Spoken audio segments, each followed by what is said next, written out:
All right, I'll just open with a word of prayer, and then we'll go ahead and get started.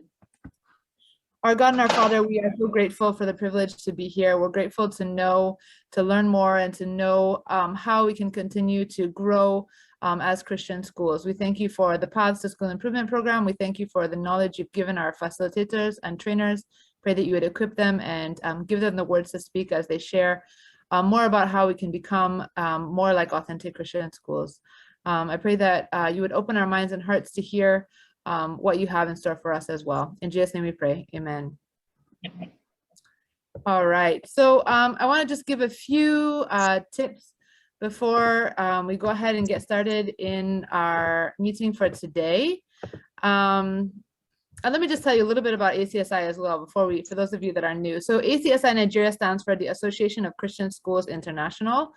And we exist to strengthen Christian schools and equip Christian educators worldwide as they prepare students academically and inspire students to become devoted followers of Jesus Christ. And so that's the mission of ACSI Nigeria. If you're interested in learning more about what we do, you can feel free to email info@acsinigeria.org, or you can check out our websites there as well.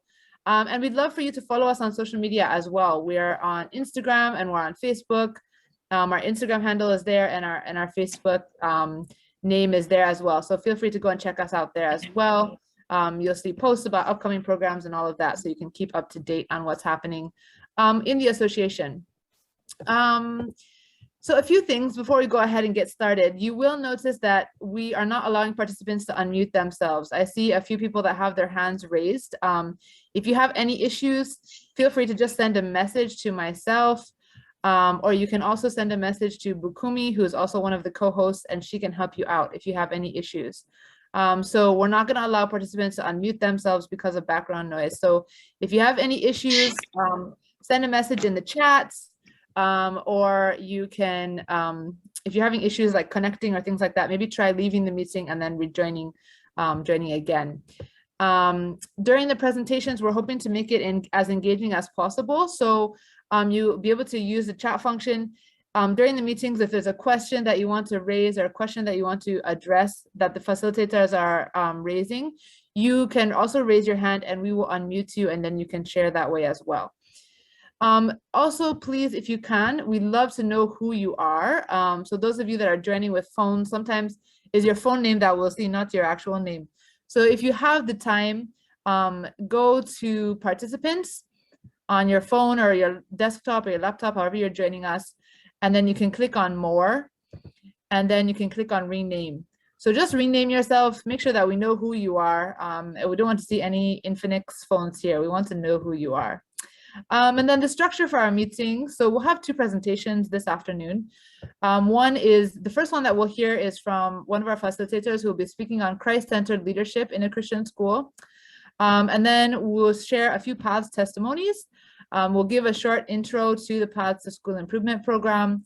We'll have our second presentation on expected student outcomes, and then we'll close with a Q&A at the end. So if you have any questions along the way, whenever any of the facilitators are speaking, put it in the chat, put your question in the chat immediately, and then we'll be recording all of your questions, and then we'll address them at the end during the Q&A, the final Q&A. So put your questions in the chat, we'll keep track of them, and then we'll address those during the Q&A.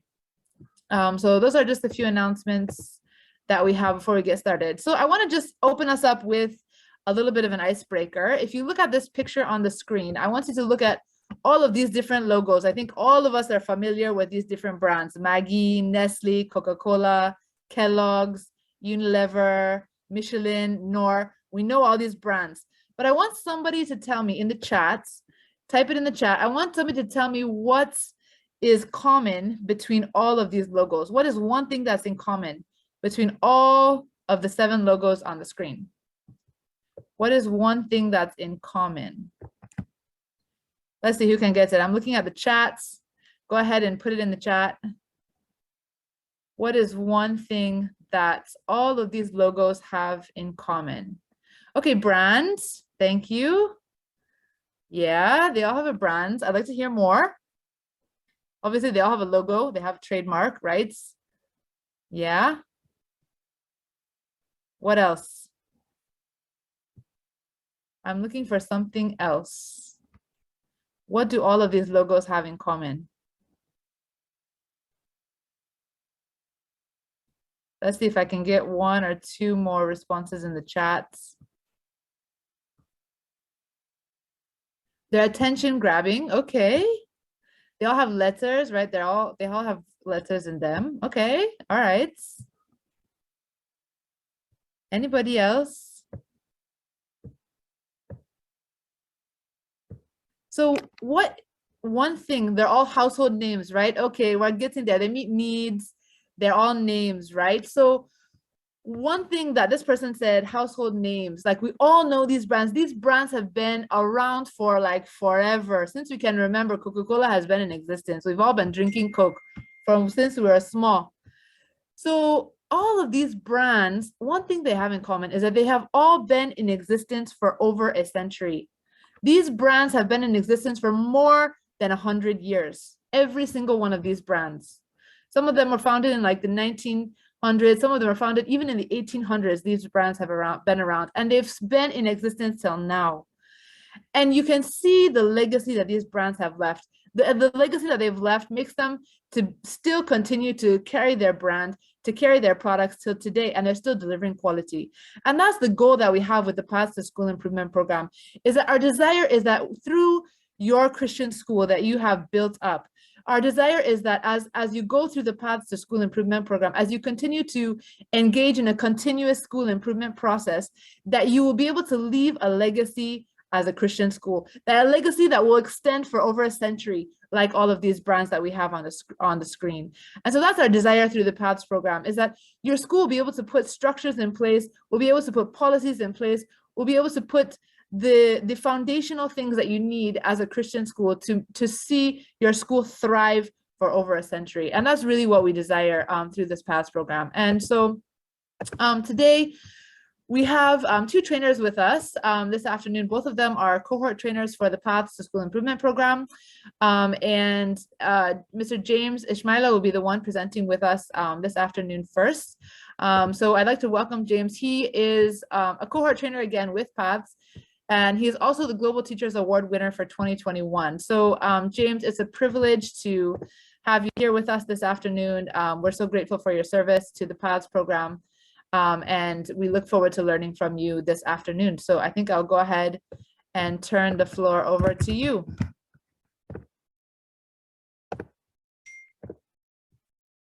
Welcome, James. Go ahead and unmute yourself.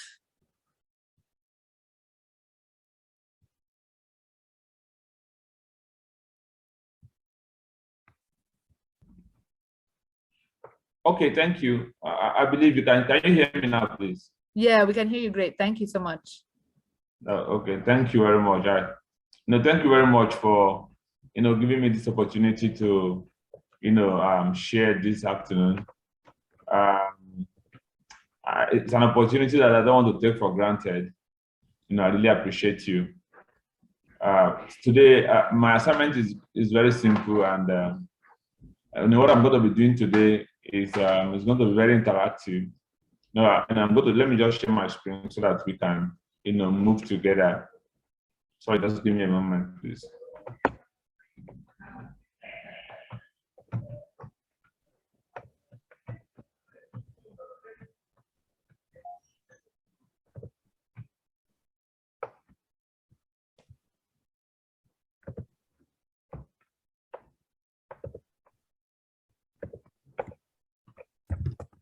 Sorry, just a moment, please.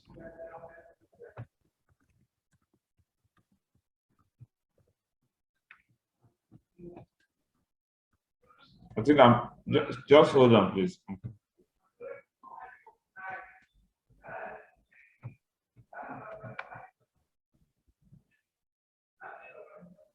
Okay, let me just. I'm having technical issue, but I will continue so that I will not, and I don't need to waste much time.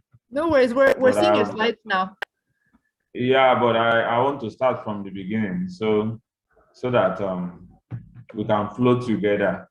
Okay, great. Yeah, sorry, please. No worries. No worries. Yeah.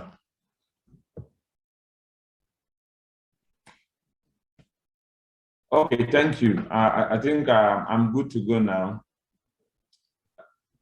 Okay, this afternoon, I'm going to be sharing with us on a topic titled Christ-Centered Leadership in a Christian School. You know, as I said earlier, my name is Ismaila James. You know, I work with Real Family Academy, WIE Abuja, and I want to thank you again for, you know, allowing me to share, you know, with all the stakeholders present here this afternoon. I will try as much as possible to make this interactive. Of course, though we have just 25 minutes to spend here, I just pray and hope that we'll be able to meet up, you know, with the time. The objective for today's meeting is for us to be able to describe appropriate Christ-centered leadership characteristics and competencies. And at the end of this meeting, we should be, everybody here should be able to, you know, value the transformational leadership approach for educational leadership. You know, because talking about transformational leadership, you know, we should also bear in mind that, you know, we all know that any leadership that is centered on Christ will definitely lead to transformation. You know, when the leadership of a school is Christ-centered, you know, you are very much sure that, you know, what you're going to see is nothing but transformation. Now, having said that, I want to just ask this question. So what qualities actually come to mind when you hear about Christ-centered leadership? What qualities of leadership come to mind when you imagine a Christ leader, a Christ-like leader of a school? So I want you to just respond by sending messages so that, you know, I can read through the message, you know, and respond appropriately. What qualities of leadership come to mind when you imagine a Christ-like leader of a school? We have just 2 minutes to do that so that we can take care of our time.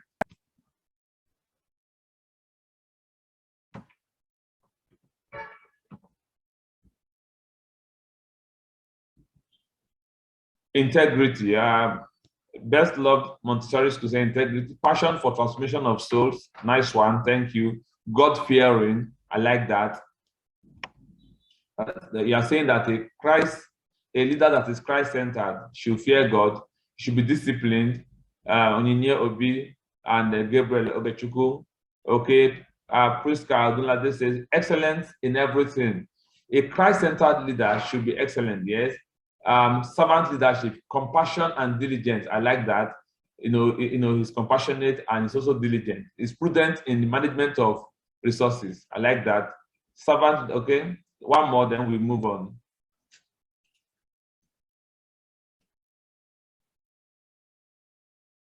Okay. Okay, let's just go. Okay, selfless, humble, nice one. Caring and supportive. I like that. I think with this, we are done with today's training. Okay. Caring and supportive. Okay. Okay. Yeah, let's just end it there. We've all spoken well, to be frank, you know, because what you have stated are major things I actually have here, you know, to share with us. When you talk about a Christ-like leader, sorry, my slide is misbehaving. Okay, now let us just look at this template. I know some of us don't really like maths, but this is not mathematics of adding figures together. It's an illustration. You know, if you don't like maths, just assume that that plus sign is crossed. And with that, you will be able to, you know, flow with us. Christianity plus leadership is what actually, you know, give you Christ-centered leadership. There's no amount of leadership book that, you know, you read that can make it to become Christ-centered. So what you need to do as a Christian, you know, is for you to, you know, apply biblical principle in your leadership in order for you to, you know, be able to do things just the way Christ would have done it if he's the one sitting on your seat. Now, having said this, but I don't know the meaning that this illustration actually makes to you. I want to get responses from just few. what can you make out of this illustration? Christianity plus leadership is equal to Christ-centered leadership. What can you make from it? I just need 2 responses, then I will move. Sorry, somebody said, please, the volume is not there. Please, are you hearing me, please? Yeah, I'm hearing you fine. I think the volume is here. I think it's the issue is from their own end. Okay, please, you have to, check your device and do the needful. Sorry, please. But though we are recording this, and I believe you can also get it at the end of the program. However, I wanted to benefit from what we are doing. Somebody said Shepherd International College said volume is not clear. It's not very clear. I don't know. It could be network problem, please. Okay. Sorry about that. Christ-inspired leadership. Okay. Christianity plus leadership is Christ-inspired leadership. Leadership in line with Christian principles. Okay, I like that. Christ-centered leadership is rooted in Christianity. Nice one. Clear. Okay. Sorry, please. I want to read. Okay. Thank you. Today we are going to, since my topic is centered on Christ-centered leadership, that is what I'm meant to talk about today. So I'm not going to, go beyond this. I've gotten enough responses, so I think I should proceed. But just that my slide is giving me. Okay.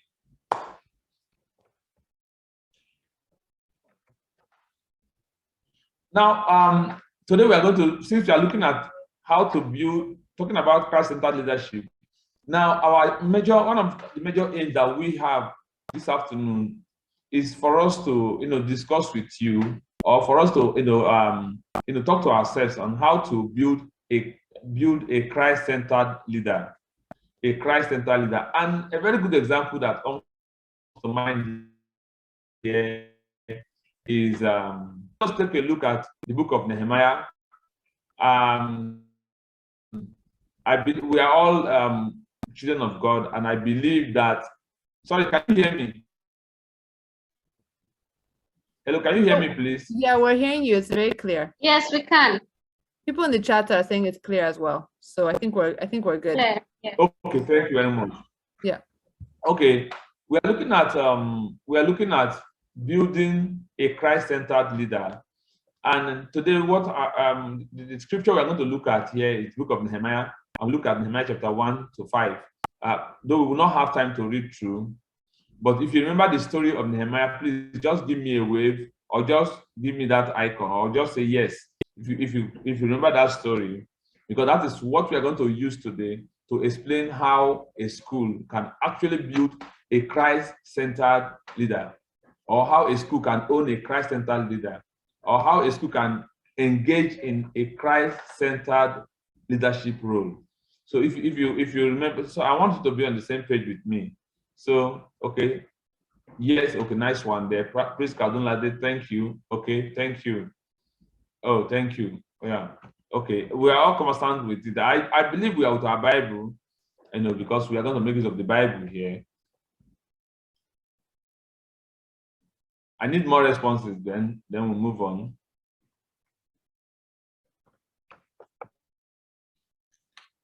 Okay, if you look at the book of Nehemiah chapter 1, sorry, my slide is giving me issues. Please, can you help me to control my slide from your end there?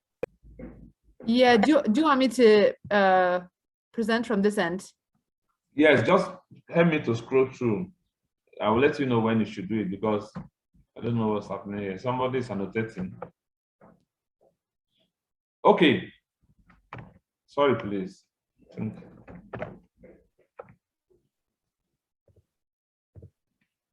Just a minute.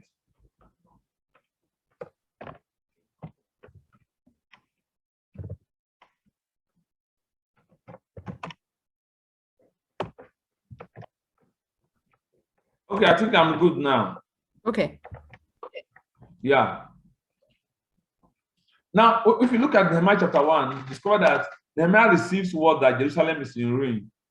And it is no longer a city that brings the Lord God the glory that he is due. You know, there was a problem in Jerusalem. You know, their buildings were destroyed because of war. And the information got to Nehemiah concerning what happened. You know, I believe that as school leaders, that we have had instances where, you know, information gets to us about some negative things that is happening in our institution. But let us leave that one and focus on this. Nehemiah got an information concerning the nature, the situation on ground in Jerusalem, and he did something. But I want you to put yourself in that position of Nehemiah. If you were the one that got that information, what would you have done? Assuming you get information concerning a city or your school, that your school is not, something that negative had happened, and there's need for you to take a major decision, just like Nehemiah. You know, what are you going to do? What's going to be the first step that you're going to take, you know, to see that that there is a solution to the problem, or the step that will lead you to getting solution to the problem? I need you to respond quickly then before we move. You know, I told you it's going to be very interactive.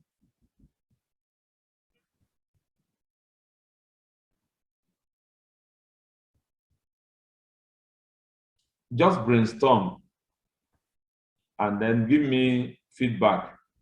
There's a problem in your school, and then, you know, the information getting to you is a negative information. You're not comfortable with it, and then there is need for you to, you know, provide solution to the problem. What should be the first thing? Okay, so somebody said assessment will be done first. A nice one, Timothy Adekonojo. Sorry if I didn't pronounce your name well. Thank you very much for that. He said he's going to do an assessment to see the level, maybe do assessment to see the level of damage. Set up a committee to provide solution to the problem. Nice one. Prayer for direction to go. Francis Olale, thank you.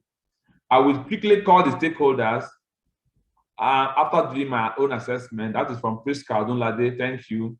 Then Foremost Citizen School says history of the place will be revisited. Okay, Olubanke Alao said you call my teammate and then discuss the way forward.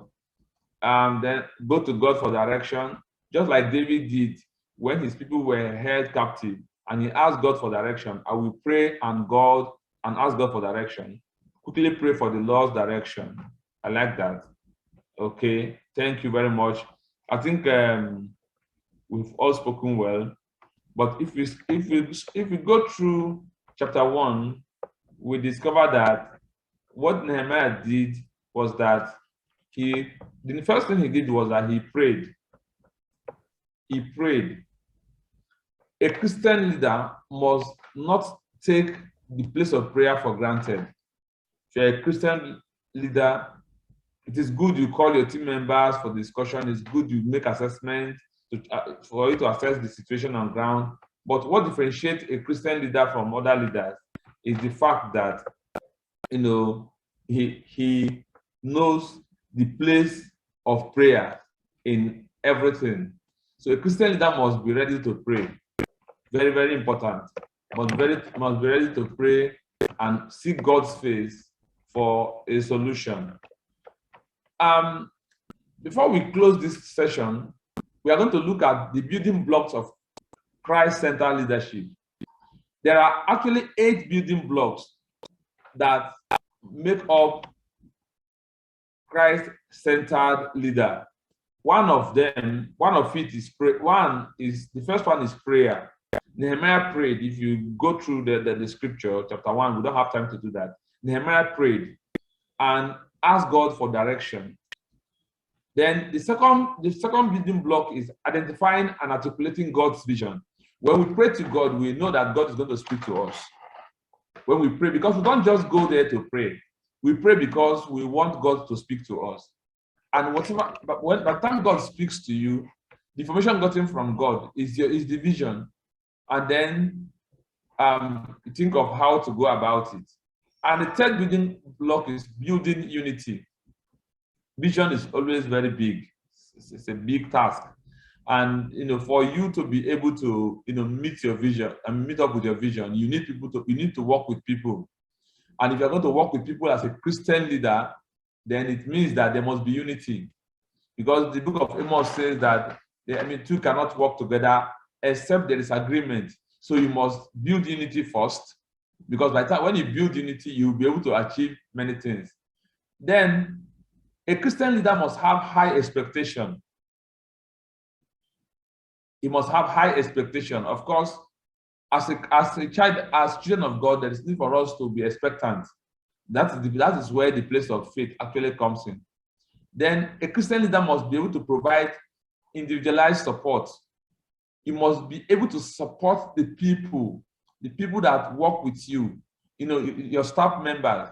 If there is a staff that is sick, then, and you're a Christian leader, then it should be a concern to you. If there is a staff that cannot even pay his bills, maybe he cannot pay his house rent, and despite the fact that you know that he's prudent in management of resources, then you should be able to think of what to do in order to make the person productive. Then a Christ-centered leader must also provide should be a role model. A Christian leader must be a role model. The book of Acts chapter 1 verse 1, it said, the thing that Jesus Christ began to do and to teach. A Christian leader must be someone who he must exist like a living Bible, because such leader is the Bible that the followers study. So if I'm a Christian leader and I say my staff members should not come late to work, then I should not also come late to work. And it must provide intellectual stimulation. It should be a symbol of hope. And when there is need for them to celebrate, when there's need to celebrate victory, he should also make himself available. So we are going to take them one after the other. Let us look at the first building block. In the first building block, Nehemiah, we see that Nehemiah actually prayed. You cannot undermine the place of prayer in leadership. Nehemiah is a leader from the knees up. He consulted God before taking decision. You can read that in Nehemiah chapter 1 verse 4.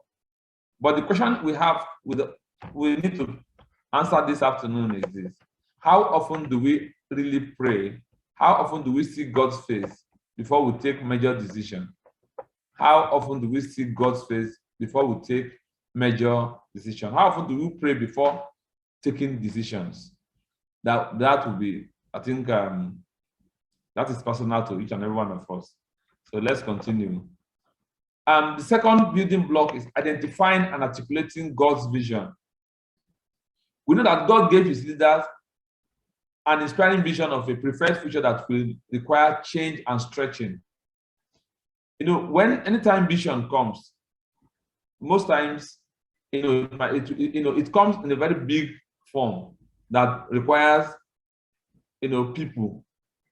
You need people that will work with you in order for that vision to be, accomplished or achieved. So as a school leader, I want to ask you this question: what's the vision the Lord has given you for your school? And in what way do you communicate this vision to others? I need the response now. There's a vision you have for your school, yes, because a school must not exist in isolation. Beyond the fact that we need money, we open a school to make money to do some other things, or there are other reasons. Christian schools exist for reasons that are tied to God's kingdom or the advancement of the kingdom. So what is the vision the Lord has given you for your school? And in what way do you communicate this vision to others? Let us have a few responses, then we move on.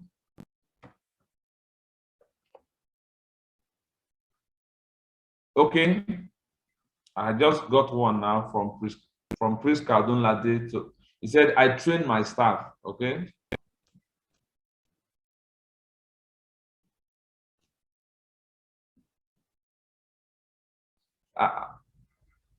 I need more responses, please. Sorry, somebody's complaining. Don't worry, you get. We are going to send. We are going to send a copy to you. If you need it, I'll drop my email after this meeting. Then I'll send it. I'm going to send everything to you. To raise godly children, I don't think this is the response to the question. So what is the vision that God has given you for your school? And in what way do you communicate it to others? Okay, the vision is to become, okay, the vision is to raise godly children. Sorry, please. Samuel Assassin said, to raise godly children. I like that. To become a shining example of excellence without malpractice. I like that. Okay? So these are the vision. I need one more, then we move on.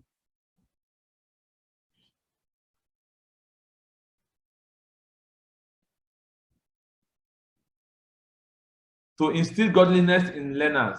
Okay, now having said all of this, we have seen the vision. Okay, good, nice one here. Explore technology to better teaching and learning. Cascade the training to staff. Okay, cascade the training to staff. Okay, now, okay, the last one has answered the question I wanted to ask. The question is this. Yes, if your school exists to instill godliness in, okay, to instill godliness in in the children that that God has put under your custody, how do you communicate this to others? Because if the vision is not communicated to anyone and you are the only one with it, I can assure you that your staff members will be doing their own things. The children will also be doing their own things, and the vision is not something that only you can take care of. Okay, this person says, okay, let us stop posting that so that we can understand what I'm talking about. Let me take this example. It said to groom children to model the love of Christ. This is communicated through the school culture, policies, and SOPs. Please, okay. Can you tell us what do you mean by SOPs, please?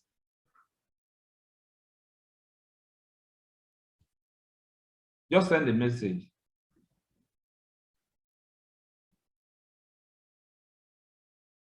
Okay.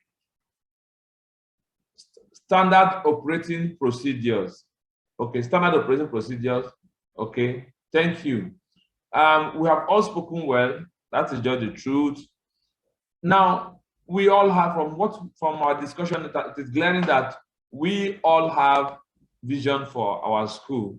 Our school is not just in existence because we want to make money, but also there is also need for us to communicate this vision to other people.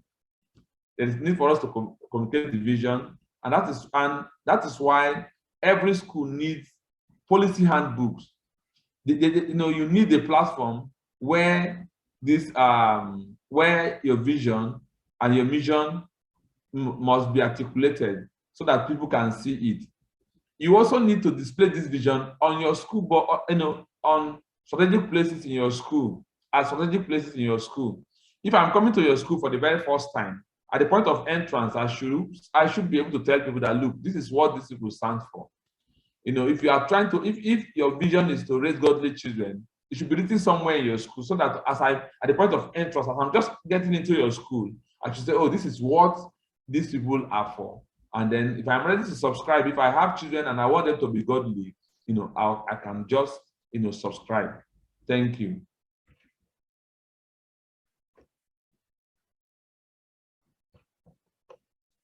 So we are going to look at the third building block. Don't know how much time I still have. It's just that navigate this. The third one is building unity. We discovered that the citizens of Jerusalem joined together to begin their work on the wall that was 2.5 miles in circumference and 10 feet high. It was a massive job, very big work at that. However, they were able to accomplish it. It is like building the children that you have in your school. Because you have vision, there's a particular place that there is a kind of expectation that you want from them, from your children. But as I said earlier, you can't do it alone. It's not something you can do alone. You need people. And for your teachers to be able to work with you, then there must be unity.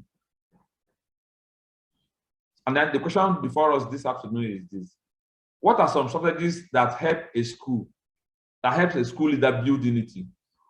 As a school leader now, I'm giving you this question. What strategy do you have in place that you can use to build unity among your staff members?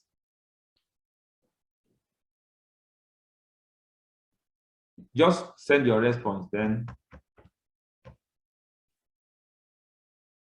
we can move on. I just have a few minutes to go.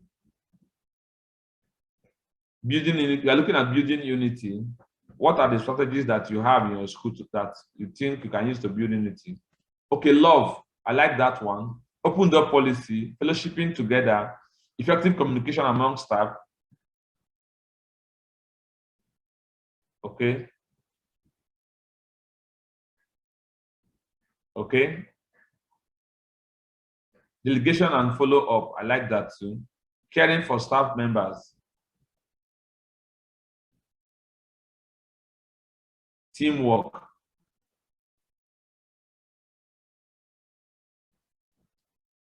Okay.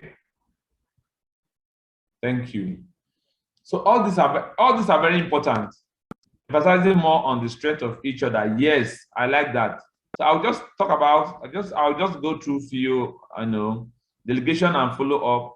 It should not be a one-man show. Leadership is not a one-man show. So, you should be able to delegate responsibilities to people. And then you should also talk about, the truth is that, everybody has his own strength and weaknesses. That is just the truth. But as a Christian leader who is willing to build unity, we should focus more on the strength of our staff members. We should talk more on their strength.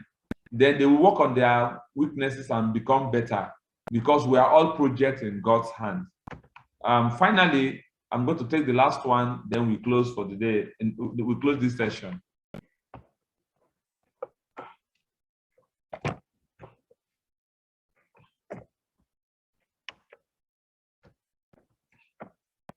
The next the next building block is high expectation.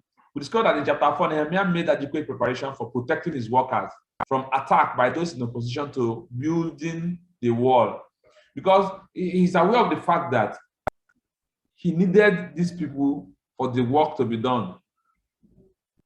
And then he decided, he knew that some people were not happy that that job was going on. He did not only commit them to the job, but he also made provision for the job to be done. So we will not have time to, go through, because of our time, to go through the issue the issues of setting the people, as it's written in Nehemiah chapter 5, verse 1 to 5. But the point I want to make here is this: as a Christian leader, you should have high expectation. Then you should make provision to take care of your staff members. We should make provision to take care of our, those people that we have, under us. That we should be able to provide support for them. We should support them. So leaders should be concerned with issues affecting the people he is called to lead and serve. And because we saw that in Nehemiah chapter 5, Nehemiah was able to take care of them.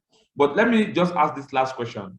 So I want you to write down several issues confronting students and parents in your community that have a direct or indirect impact on student learning.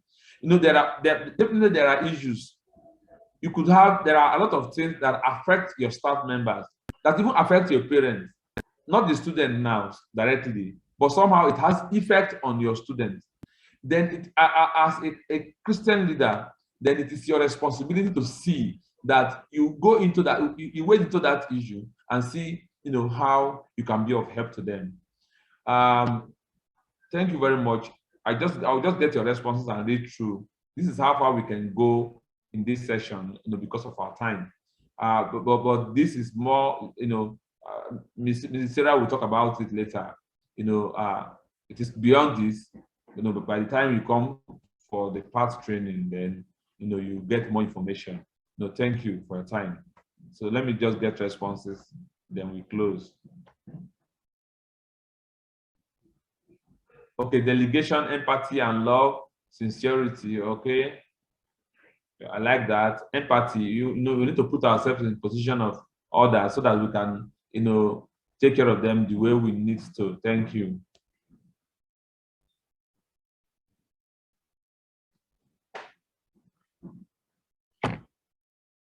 Okay, thank you very much. I really appreciate you for your time.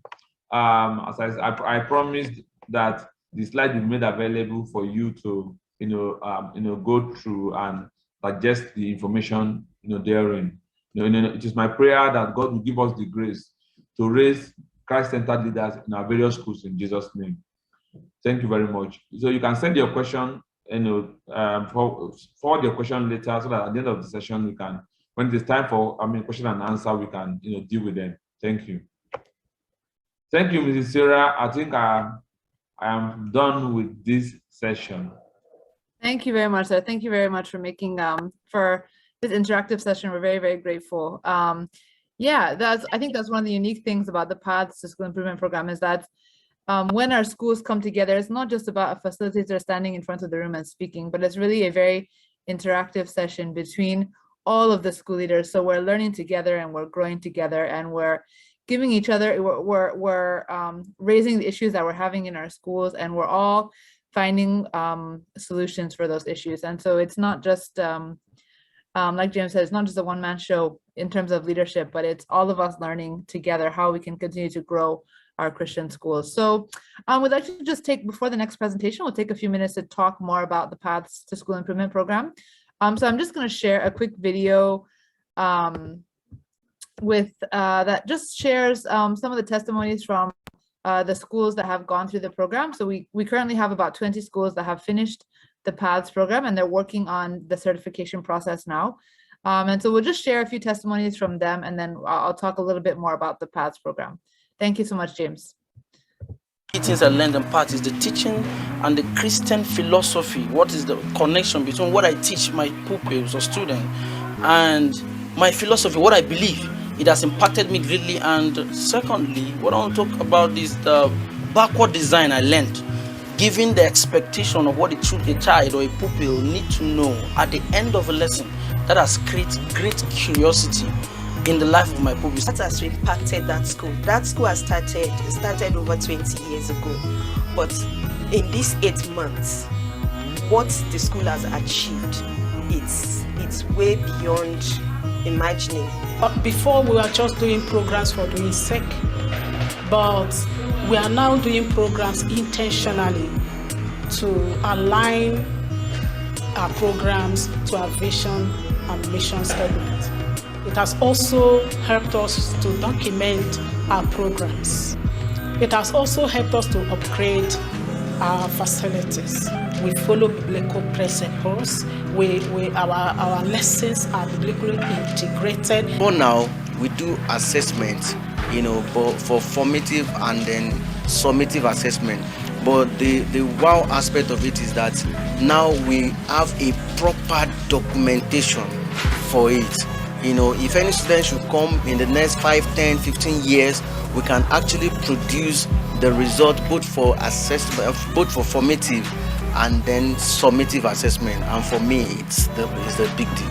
He has made me to be able to teach these students to see everything from God's perspective. We have different perspectives, different lenses that we could look at the world, but I've been able to impact these students to see the world from God's perspective. Now, not only the students, even staff, even my colleagues, even my superior officers, to be able to see that God is dependent on us and that we cannot give what we don't have. Before we started Path program, we assumed that we had a very clear vision of what our school stands for. But from the review of Standard 1, which talks about the foundation of the school, what the school will stand for and the whole thing they should be running with, we came to realize that our vision was more or less a vague one that is not really concise on or directed to a particular point.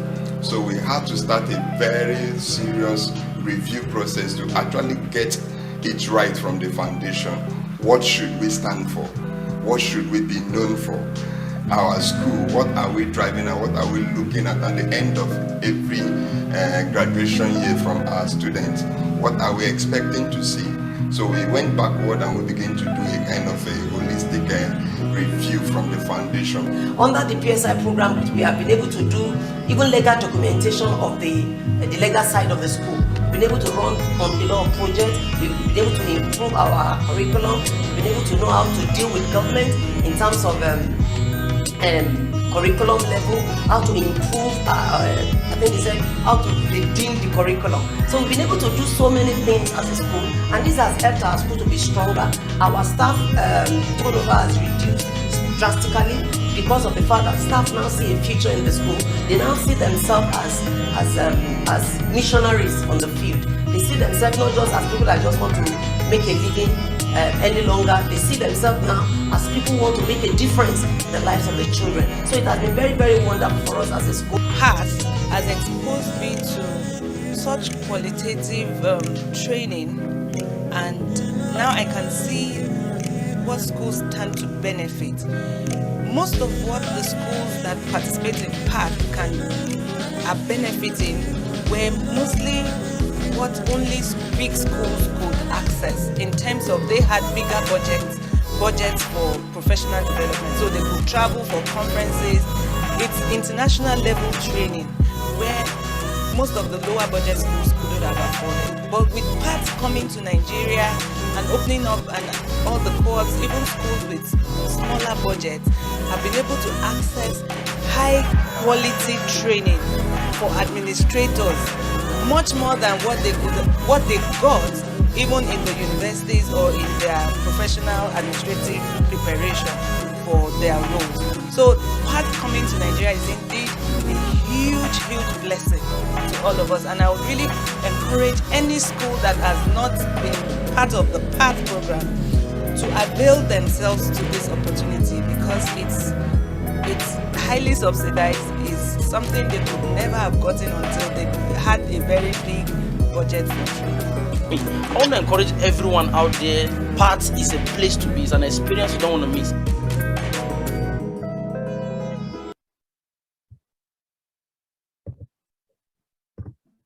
Okay, so that just gives you just a few testimonies from some of the schools that have participated in PATHs and how it's made an impact on the day-to-day activities and the vision and mission of their schools, and how that's lived out in the day-to-day. So we'll just give you, I want to just share a little bit more about the PATHs program, and then we'll go into our second presentation this afternoon. So the vision of PATHs is really to build authentic Christian schools across the continent, that whatever their resources, that are committed to biblical truth, continuous improvement, and transformed communities. And so that's what we desire, is we want to raise up authentic Christian schools that are committed to biblical truth, continuous improvement, and transformed communities. That is what we desire to achieve through the PATHs program. And the mission of PATHs is school leaders. So it has to be like school administrators, school owners, school board members, but people that have the power to make change in the school that is operating. It has to be change makers in the school. So school leaders are professionally enabled to be engaged in a continuous school improvement process that is internationally benchmarked to appropriate and attainable standards, resulting in authentic Christian schools. So that's the mission that we have of the PATHs program. And so the way PATHs operates is we operate in something we call cohorts. So we get cohorts, we get a group of schools together in a particular state or a particular region, and they'll come together, and we need a group of about 7 to 10 schools.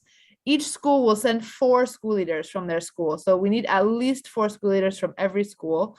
And it's a 2-year process, and there are 5 training sessions. So over the 2-year process, the 5 training sessions are spread out over the term breaks and the long holiday. So all the training will happen during the holiday periods. And during these 5 sessions, the school leaders will be equipped to be able to work towards meeting the 7 PATH standards. And as you can see, the standards are, the first one is foundation. So that covers school mission, vision, core values, philosophy of Christian education, and all of that. Standard 2 is leadership and personnel. James's presentation came from this standard 2. Standard 3 is teaching and learning. Standard 4 is finances, facilities, health, and safety. Standard 5 is spiritual formation. Standard 6 is school culture. And then standard 7 is the school improvement and development plan. And so the goal with the PATHs program, this is what we desire to achieve at the end of the day. So all of the school leaders, all 4 school leaders from your school, as long as they attend all 18 days of training that are spread over 5 sessions, they will be awarded an ACSI Professional Development Certificate that is internationally recognized by ACSI Global. So this certificate is only for those that attend all 18 days of training. If you miss a day, you are not eligible for the Professional Development Certificate. So regardless on whether your school gets certified as a PATH school of choice, your school leaders will still be certified at the end of the 2-year training process. Once the school is ready, once you have completed all 5 training sessions, and when the school believes that they have met the 7 standards, and there are 22 indicators that go with the standards, you have to have at least a maximum of 8 indicators can be partially evident. The remaining of the 14 indicators have to be evident or higher than evident. So once the school has reached that level, then the school will receive an affirmation visit. And then through that affirmation visit, we'll confirm that their school is ready for certification, for PATH certification. So that's the next step after the training. And then after the affirmation visit, if the school meets the criteria for certification, the affirmation team will recommend the school for certification as a PATH school of choice. And we'll recommend that to the certification body. There's a body that does the certification process. It's not ACSI Nigeria. It's through ACSI Global. So this certificate is actually valid for 3 years. And then you must have a minimum of 2 school leaders who have the professional development certificate to maintain the certification. So if you have all 4 school leaders attend the program and only 1 is still in your school, by the time you're ready to certify, to renew your certificate, you will not be able to renew because you need a minimum of 2 school leaders in your school that have the PD certificate. So that's why I really encourage schools to send, your people that are very stable in your school. So whether it's the school owner, the family of the school owner, if you have maybe a child that plans to take over the school after you leave, somebody like that, people that are actually very stable in the school, we want those people to be part of the PATHS program. And then after certification, in order to renew the PATHS school certificate at the end of the 3 years, you will have to submit a yearly continuous school improvement plan, and you also have to submit a yearly written report. And so over the 3 years that you have the certificate, these documents must be submitted annually. So there's accountability in place to make sure that your school continues to grow and to work towards the standards. It doesn't mean that once you get the certificate, you've met all the standards. It's a continuous process of improvement. And so that's where the accountability piece comes in. And then finally, right, our final outcome is that, your school will become an authentic Christian school committed to biblical truth, continuous improvement, and transformed communities. And that's really, really what we desire to see through the PATHS program. So now we'll just share a little bit about the cost of the program. So again, this is a 2-year period, so don't feel threatened by the cost of the program, right? There are 5 sessions, like we said, and the sessions are spread over the term break. So normally we meet in April during the term break, we meet in August, and then we meet in December, and we do this over the period of 2 years for five times. And so you can choose to pay upfront. If you are a member of ACSI at $800,000 total, if you pay everything upfront, if you pay per session. If you choose to pay upfront, it's $750,000. But a school can choose to pay per session. So again, we have 5 sessions, so you can choose to pay $160,000 per session. And again, it covers 18 days of training in total.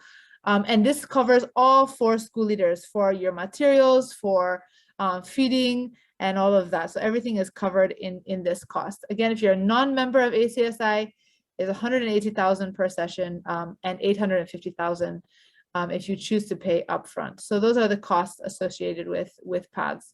And we do want to say that we do have some scholarship funds available. And so if you're a school that's interested in participating in PATHS, but you feel like you'll not be able to pay the full amount, this grant is available to help you subsidize the cost of the PATHS program. And so if you're interested in something like this, you need to reach out to your state coordinator for ACSI, and they will direct you on how you can apply for those funds. So again, if this is something you're interested in joining the PATHS program, we'll put a link in the chat for you to be able to fill out this form. It's ATSI PATHS form, and that's an interest form. So if you're interested in joining, you can fill in the form, and then we will communicate to you when we get to a minimum of 7 schools ready in your region. Then we'll be good to go to start a new cohorts in your region. And so then we'll be able to get started in your area. So again, fill out the form if you're interested in learning more about PATHS, in participating in the program, and then we'll be in touch with you when we're ready to start a new cohort in your region or in your state. So again, if you have any question for the PATHS program, go ahead and put it in the chat. We won't answer the questions now, but we'll answer the questions during the Q&A at the very end. So again, if you have any questions, go ahead and put it in the chat and we'll answer those at the very end. All right, so now we would like to just turn over to our second presentation for today. We have another one of our cohort trainers that's here with us this afternoon, and she's going to be sharing on expected student outcomes for a Christian school. And so we'd like to welcome Karina Clement with us here this afternoon. Welcome, Karina. You can go ahead and unmute yourself. Hello, Sarah. Hey, welcome. Good to have you here with us this afternoon. We're really grateful. Thank you. I will go ahead and share your slides. Okay. All right. Great. Let me start from the beginning. Yes. Okay. All right. Go ahead. Amazing. All right. Thank you very much for the opportunity. Good afternoon, everyone. And I'm happy to be here. I hope you all can hear me. You can hear me very well, right? Yep, we can hear you great. Yes, we can. Okay, great. Thank you. Okay, so I'm Karina, and just call me Karina, and it's fine. So we'll be talking about expected student outcome. So Mr. James made mention of vision, and he also made mention of the mission. I know that I heard that when he was talking about it. So we are going to see how all those things are linked together. We are going to be talking about a student's school-wide expected students outcome. So he made you answer a lot, and you did a lot of answering and typing in the chat box. But now we are going to progress, and we are going to do some writing. So before I tell you what expected students outcome is, I'm going to talk a little bit about the objective. So our objective for today is just one. You're going to create school-wide expected students outcome, or you're going to create school-wide expected outcomes for your school that flows from the mission, vision, and the school philosophy. I know that a lot of you have vision in your school. A lot of us, we have mission, and some of us also have philosophy. So we have one major assignment to do. So take your pen, take your paper, and in the next 2 minutes, please, I need you to write down your school's vision, write down the mission, and write down the core values. So vision, mission, and the core values. Now the next question, Sarah, can you please go to the next slide? If you have a philosophy, if your school has a philosophy, great. Even if you don't have a philosophy yet, don't worry. But if your school has a philosophy and you can remember it, you can just write it down. But I know that philosophies are usually very long. So you can just pick out 3 keywords out of the philosophy and write. So please do it. I'm seeing your hands. I'm seeing your pictures and all that. So write your vision, your mission, your core values on the left-hand side of your sheet, and write 3 keywords from your philosophy on the right-hand side of your sheet. Can we do it now, please? Thank you very much.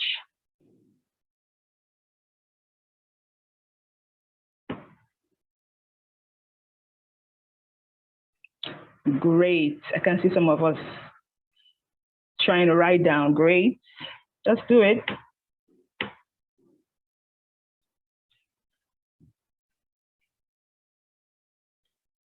Okay.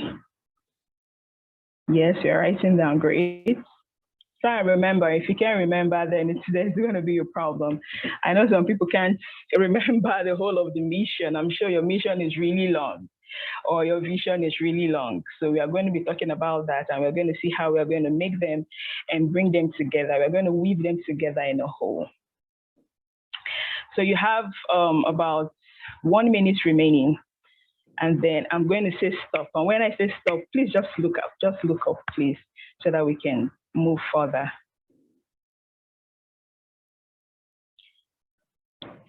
So if you're just joining us, we have 2 questions on the screen. Write your school's vision on the top left corner, write the mission under that, write your core values. Now write on the right-hand side, write 3 keywords from your philosophy, your school's philosophy. If you don't have a philosophy yet, it's fine, no problem. But if you do have a philosophy, just write 3 keywords from it.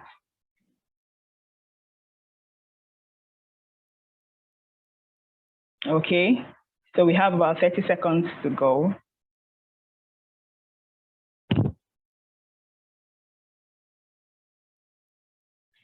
Great, I think it's time. So can we please stop? Just stop and look at me. Great, so we have written our vision, yes. We have written our mission, yes. We have written our core values, and then we have written 3 keywords from our school's philosophy. Now we are going to be talking about expected student outcomes. What are expected student outcomes? It's kind of broad, but expected student outcomes, that's school-wide expected student outcome, are statements of what each student in the school should be able to know, should be able to understand, and should be able to do to fulfill your school's vision, mission, and core values. Now we are going to explain that further. So ESOs, you're going to be hearing me say a lot of ESOs. So when I say ESOs, just know I'm talking about expected student outcomes. So ESOs, these are statements that are in your school that will help the students to be able to know K, understand U, and do, KUD. You'll be able to know, to understand, and do in order to meet your vision, in order to meet your mission, and in order to meet your core values. We all have vision. And I heard some of us talk about how you pass this vision across to the staff and you train them to know it. But I want to ask, how do you assess these things? There's something about passing your vision and your mission to your staff. There's another thing like assessing these things that you have passed across. What are the ways that we are going to assess them? Do you have ways that you assess them? So we are going to now link them together. Remember that, I know most of you have heard or you have been trained about school's vision, school's mission. Remember that the vision is the big one, right? The broad one, while the mission are the steps you're going to take in order to fulfill the vision, right? Good. Now the core values stand out on their own. But then again, what are expected student outcomes? It means what are those things that at the end of the school year, if you have a 6-year tenure, okay, let's say grade 1 to grade 6, or SS1 to SS3, or JSS1 to SS3, in the whole of the school year, what exactly are my students going to know? What are they going to understand? And what are they going to do in order to fulfill my school's vision, my school's mission, and the core values? Sarah, please, can we go to the next slide? It's simple because this is the relationship and this is a simple formula. To be able to get your expected student outcome, which is to the right-hand side, as you can see, you need to know the philosophy, vision, mission, and core values. All of them are supposed to be, you are going to join them together, and then we are going to make them come out in the ESOs at the end of the day. So let me help you. Let me give you an example of what I'm talking about before I go to the next slide. Now, we have a vision. We have a vision, and the vision is training and equipping children to effectively occupy for the Lord Jesus Christ. That is the vision, big picture. Now, training, equipping children to be able to effectively occupy for the Lord Jesus Christ.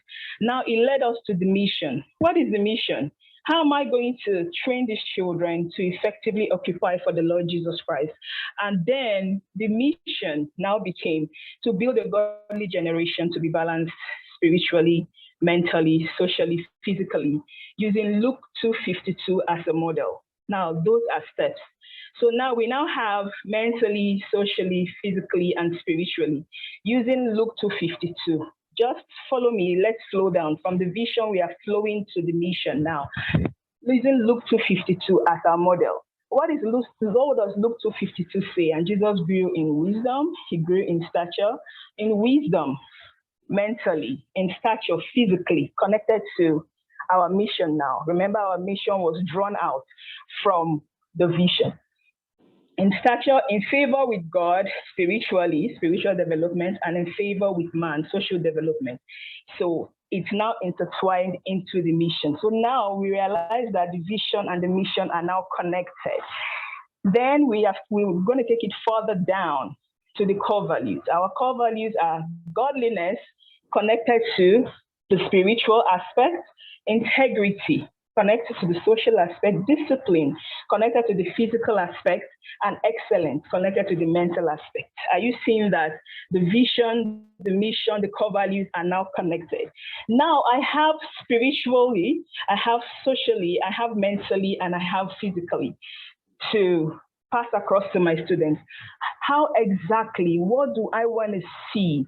What do I want these children to know? What do I want them to understand? What do I want them to do in order to fulfill the vision, the mission, and the core values, or my philosophy in the school? This is exactly what expected students' outcome is. So you have a vision, you have a mission, you have core values, and you have philosophy in your school. Exactly. What do you want them to see? So we are going to draw out our ESO, our expected student outcome, from these things that are we are going to weave together. Remember that you have written down your vision, your mission, your core values to the left-hand side. And then the right-hand side just has keywords from your philosophy, right? Good. So that's exactly what you are going to do. So at this point, just keep looking at your vision, keep looking at your mission, keep looking at your core values, and then try and see how they are relating, because ESOs help relate it. Sarah, can I go to the next slide? Thank you. All right.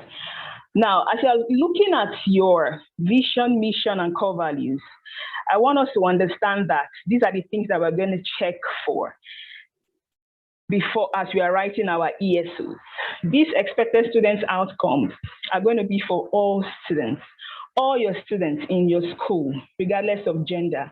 If you have a special school, regardless of your special students or students that have special needs, these ESOs are for all students. These ESOs are also for all subjects. But in the subjects, you may have to specify what it's going to look like. I'm still going to draw you back before I show you an example. I'm going to draw you back of what my school does, of how we run this thing. So what you're going to be looking at, the relationship you're going to be looking at when creating your ESO is, number one, is going to be for all students. Number two, it's going to be in all subjects. And number three is something that you can assess. It's something that you can assess. Most of the time, our vision is big and bold. Our mission is big and bold. Our teachers know them, but how do they pass this message across to the children? Do they pass it across during their teaching time? How are we going to do that?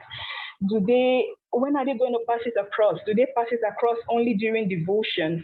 When are we going to pass it across? So we always have a disconnect there. So, but today we are going to understand when and how we are going to do that in creating the ESOs. So remember that there are three things you're going to check out for before you start writing your ESOs. One, your ESO is going to be for all grade levels, everybody. The second one, your ESOs are going to be in all subjects, although you may specify what it will look like, and then it's something that you can assess. Three things. Don't forget, ESOs help you. There are statements that help you to make your students know, to make them understand, and make them do. All these three, the three tiers. Remember, see, everything is having three, connecting everything. So Sarah, please, can we go to the next slide? Thank you. So knowing fully well that your vision, your mission, your core values, and your philosophy are all tied together. And when you do that, you will now create an ES, expected student outcome. What exactly will my students know in terms of my vision, my mission, my core values? What exactly am I going to project to the students at the end of these 6 years? Or if I have a special school, or if my school is, probably I have a unique selling point, a big thing. My school is an art school. My school is a music school. What exactly do I want the children to know at the end of the 6 years? Those are expected student outcome. But let's look at this very quote here.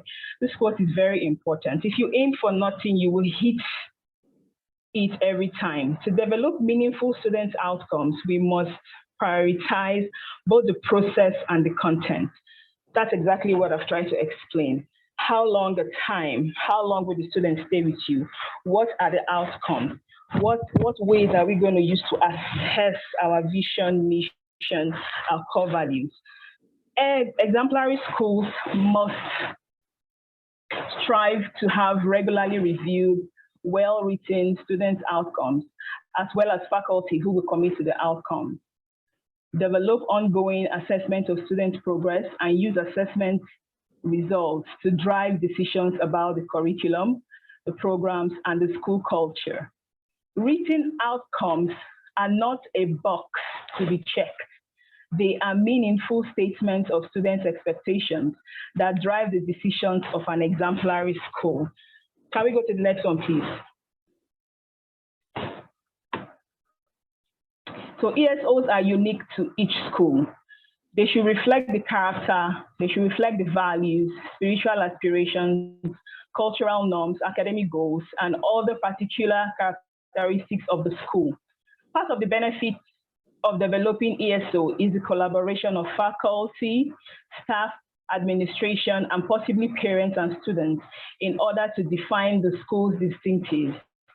ESOs can be thought of as statements that operationalize the mission, the core values, and the ends of the governing body in a way that will translate into instructional activities, strategies, curriculum, and even decisions that affect hiring, resources, and training. All right, so let me break this down for us to really understand, and let me go through again. An expected student outcome in simple terms, right? ESOs are those statements. ESOs are statements that help you assess your vision, your mission, and your core values, as well as your school philosophy. All of them are tied together, and you come up with a major statement, different statements that will help you to know exactly what your children are going to get at the end of the year. So let me go back, before I show you an example, let me go back to my school. I've told you how the vision connects with the mission and connects with the core values. Now, we have mentally, physically, socially, and spiritually. What exactly do I want my students to know if they spend 6 years in my school with regards to mentally? So mentally is on one side. I pick mentally and I write out expected student outcome, statements of fact, statements that I'm going to assess. Remember, they have to be accessible too. So I write it down in terms of mentally. Mentally also serves as godliness that is connected with my core values. I go to spiritually. What exactly mentally is connected to godliness, integrity, discipline, and excellence. It's connected to excellence in my core value. I go to spiritually. Spiritually is connected to godliness in my core values. What exactly are going to be the godly characteristics or traits I want to see in my students from when they come in to when they go out? I write down some statements there, what I want them to learn. Now let's go to socially. Socially in my core values are connected to discipline. So what exactly, or integrity, sorry, what exactly do I want my students to do, to know, to understand by the time they get to the final lap in the school? I write down the statements, and then I come to physically, and physically has to do with discipline in my core values. What exactly do I want my students to be able to learn, to do, to understand? I write it. And let me give you an example. Now that I have written it down, the expected students outcome, now that I have written it down, how am I going to work it out? How will my teachers fix it in their lessons? How will my teachers assess it at the end of the day? The same way we assess our curriculum, the same way we assess everything, we assess our tests for the week, or assess our CACs, or assess our examinations. That's exactly what we are going to be doing. So let me come down to CRS.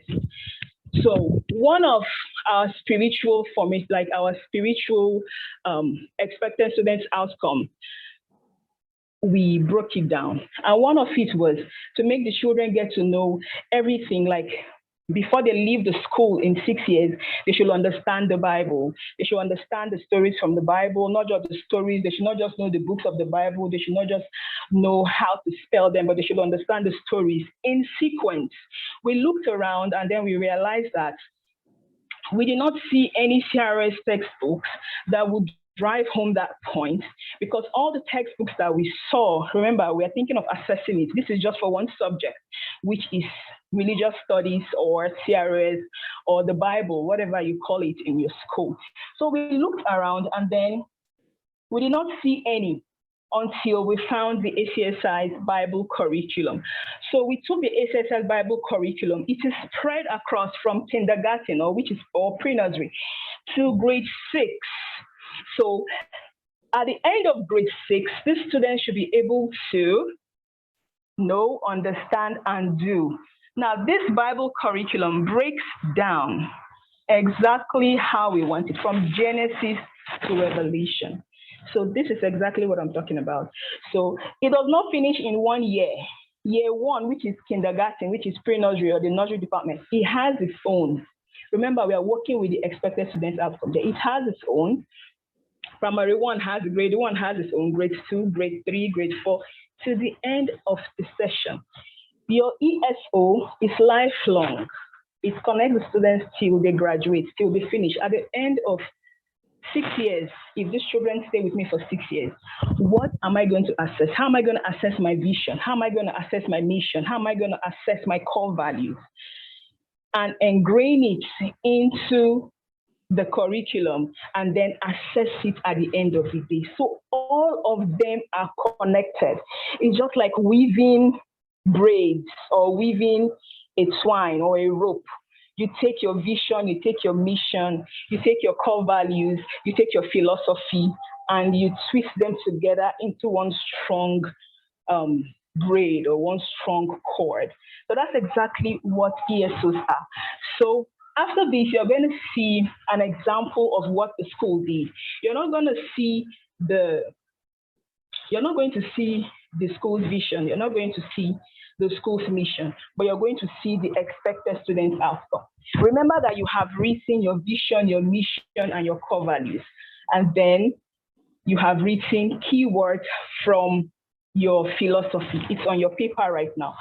So Sarah, please, can you go to the next slide? Thank you. Good. This is an example of a school's ESO. So let's look at it closely. The first thing you see there, that first line, the students will become faithful disciples of Christ. How are they going to become faithful disciples of Christ? What am I going to see at the end of 6 years that they stay with me? Under faithful disciples of Christ, the school has they've listed out all the things they want to see in their students. And these things you're seeing are going to be found in the school's curriculum. Remember, all of them are connected and all of them are joined together. The second one is students will become industrious. Definitely all these things are found in their vision, in their mission, in their core values. They are all connected. So under students being industrious or becoming industrious, you have a lot of things there. What are they going to see? What will the children know? What will they understand? And what will they do in terms of being or becoming industrious? Sarah, please can you go to the next slide?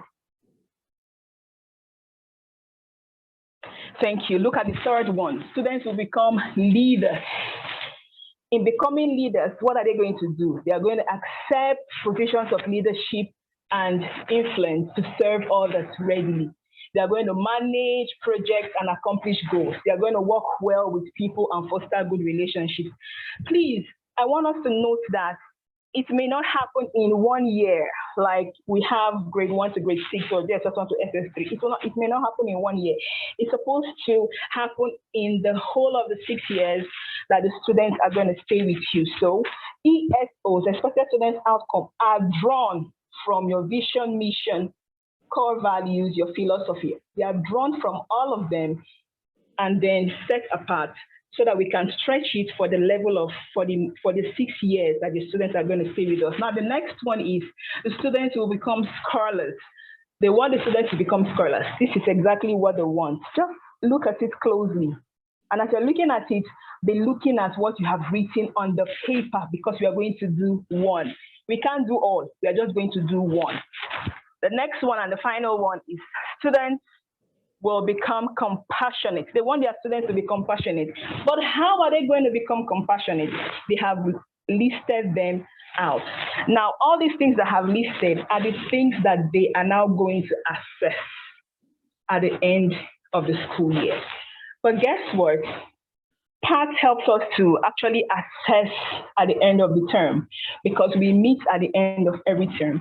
And the same way you do your result analysis, if you do a result analysis in your school, the same way you do your result analysis, you're going to do your ESO analysis, so that you can know if the children, or if your own teachers are actually meeting up and making the students understand, know, and do what you want in your vision, in your mission, and in your core values, so that those things will not die. You are the carrier of the vision. God gave you the vision if you're the school owner.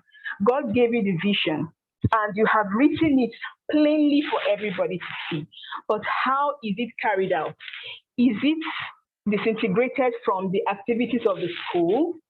What promise did you make to the parents of the children at the beginning? Did you make a promise to give them good results? If you said, okay, I'm going to have good results, or we are going to be known for arts or science or math, no problem. Remember that PAT is promoting everything that has to do with godliness, everything that has to do with a God-centered pattern of life, everything that has to do with strong character. Would you want to graduate a student, an A-class student, that does not have a strong character, or that does not have a God-centered pattern of life, or does not have, or is not a consistent follower of Christ? I don't think we want that. So if you're building your expected student outcome, it must cut across all these things: the spiritual aspect of the child, the physical aspect of the child, the social aspect of the child, the mental aspect of the child, whatever. It must just cut across everything, regardless of what your school is known for, regardless of your vision, regardless of your mission, regardless of anything. So this is more of a write-up. You're going to be doing a lot of writing right now, but you're not going to be writing all. So you're going to look at your vision, you're going to look at your mission, you're going to look at your core values, then look at the keywords that you have written down from your philosophy. Sarah, please can we go to the next slide? Good. And you're going to write your ESOs. But before you do that, please, in the next 2 minutes, I want you to do something again. Directly under your vision, mission, and core values, please, I want you to write, what do you want a student who has completed your school to be like? Just start writing it. The second question is, what kind of skills, what kind of attitude do you wish them to have? Please, your time starts now. You have 1 more minute left. What do you want a student who has completed school, like school in your own school, to be like? What kind of skills, what kind of attitudes, what kind of knowledge do you wish them to have? Write it down now. Okay, And you can, if you wish, you can also write in the chat box. What do you want your students to be like? Write in the chat box. To be an ambassador of your school, that's one, okay. To be an ambassador of your school, that's one, all right. So as an ambassador of your school, what are those things, an ambassador? What are those qualities? What are those skills you want to see in being ambassadors? Okay, you want them to be creative children. Now, when you write creative, you want them to be creative. So for the next 6 years, if my student is leaving my school, I want them to be creative, all right? So you're going to now write down, after this, as you're writing it down on this chat box, take your pen and paper, or you can still write it down. Take your pen and paper and then create an expected student outcome on that very thing.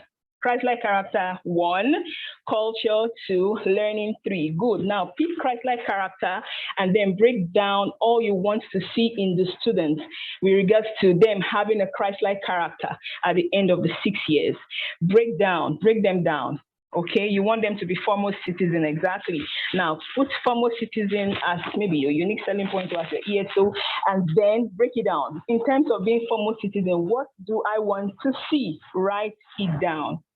To be excellent in everything, because my vision says reading godly says, okay, to be excellent in everything. So excellent in speech, excellent in this, excellent in that. Break them down into steps and then begin to fill it in. Good. I'm saying to stand out, to be well-cultured, and be a godly citizen. I can see 3 things there. Now, to stand out, how do you want them to stand out? To be well-cultured, how exactly do you want to see a well-cultured child? Write it down, write out those skills, write out those knowledge, write down everything. How do you want the children to be in terms of those things? So remember, everything is drawn. Everything you're writing right now is not detached from your vision, your mission, and your core values, right? Please, they are all connected. To be Christ ambassadors that will lead others to Christ. Fantastic. Christ ambassadors to lead others to Christ. What exactly, how would they do that? What are the step by step? What's the sequence? How are they going to do that? What do you want to see? Write it down, because this is exactly what your teachers are going to know. And once your teachers understand these things, like you say, you share your vision, you also share expected students' outcome. Keep writing as you're talking, just keep writing, because we have eventually come to the end of it. So keep writing. As you're writing, you're listening to me. And as you're typing in the chat box, please be writing in your paper, because that's exactly what you're going to be doing in terms of expected students' outcome. Educating the whole child for global leadership. Okay, whole child, global leadership. Now, let's look at educating the whole child. How do you educate the whole child? That's a series, right? And how do you educate the whole child for global leadership? So there are 2 series there, like ESOs there already. So you put it down, put it down. These ESOs are going to be passed across to the teachers. The beautiful thing is everybody gets a say. You can make it open, and all your teachers, you sit down. If you don't have an ESO at all, if you don't know what your school is known for at all, your ESOs can actually take that place for you. So your teachers can sit down, everybody, the school management, the administrator, everyone can sit down and ask yourself, look at our vision, look at our mission. To be role models by exhibiting a God-like nature. Okay, great. That is for being role models. I like what I'm saying. So keep it going, keep it going.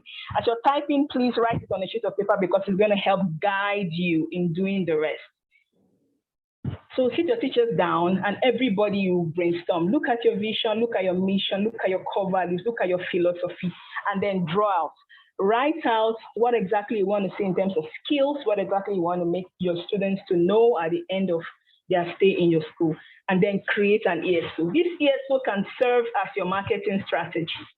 Honestly, ESO can save your school and serve as a marketing strategy for you.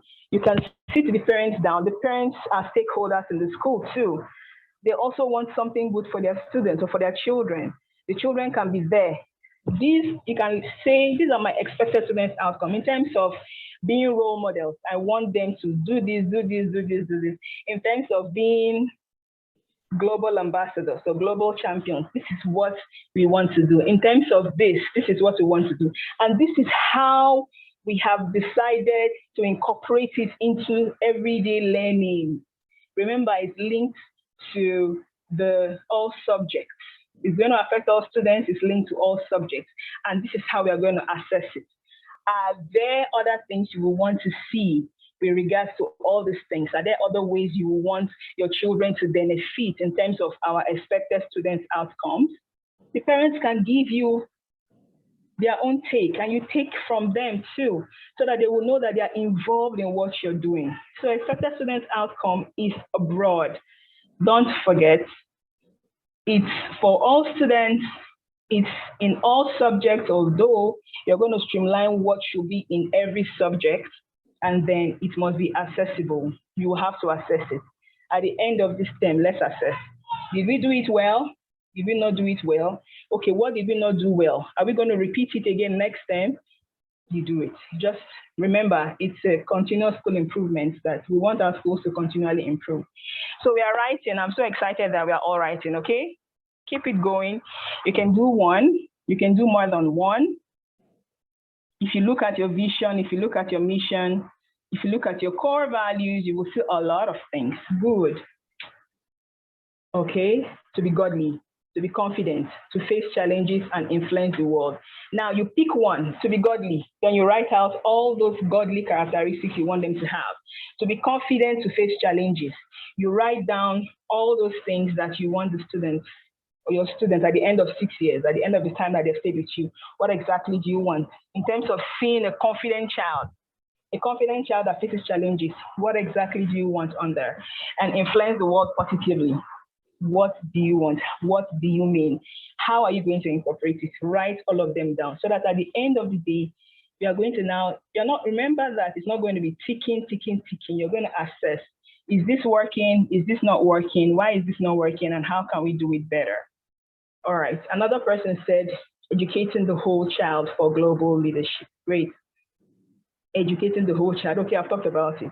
And then educating them for global leadership. When you're talking about global leadership, what exactly am I going to see? What exactly am I going to see in terms of global leadership and all that? So you list all of them out. Great. And then the next slide, please. Remember, all these things lead to an almighty formula. Now I call it an almighty formula as per everything is linked together to give you one main goal. And I use an illustration of a thread, a very big thread or rope that is woven together to form a strong cord. Now, when it's woven together, your philosophy comes together with the vision and the mission and the core values, the expected student outcomes. And then they're all linked to the curriculum that you use. They come together to form a very strong cord. This strong cord helps you to become an authentic Christian school.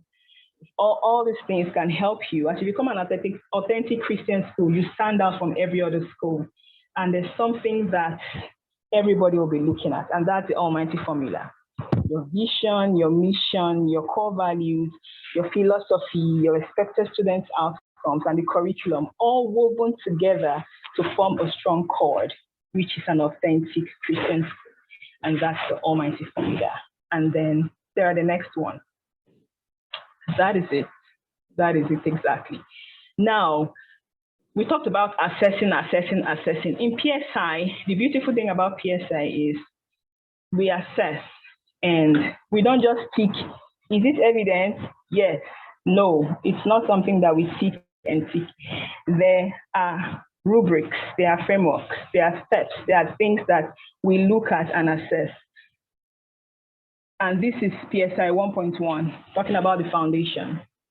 Expected student outcome are also found there, and even the next one. So we are going to assess with evidences to show whether it's evident or it's not evident, or it's partially evident, or it's very evident. So they are all rubrics, they are all steps, they are all things that we are going to check out for to know, or you're going to check out for to know whether you are evident, you are partially evident. Even if you're partially evident, it's still a work in progress. Remember, it's an ESO, and it's going to last for a long time, and we are working towards full improvement. So from being partially evident, you work towards being evident, and then before you get to being very evident. So it's a step-by-step thing.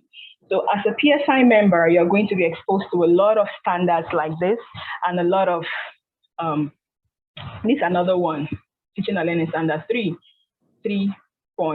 So you're going to be exposed to a lot of rubrics, a lot of frameworks that help you to assess whether your ESOs are in line with your vision, your mission, your core values, and your philosophy. So that's what PSI does. It encompasses and puts everything together so that you don't just teach. It's not just for all your students. It's not just found in all the subjects. You also assess it. So that's it.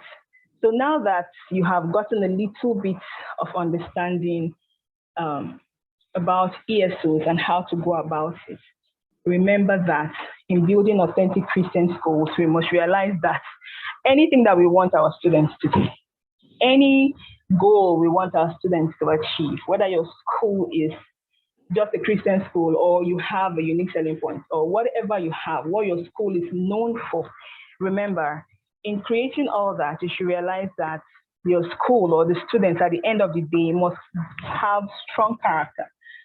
They must have evidence of values that are consistent with as a Christ follower, and they must have a God-centered pattern of life. All these things should be found in that ESO, in creating your ESO. So yes, that is it. And thank you so much for being part of it. So you can actually ask your questions and in the chat box, and we're going to see. Thank you very much. Sarah, over to you.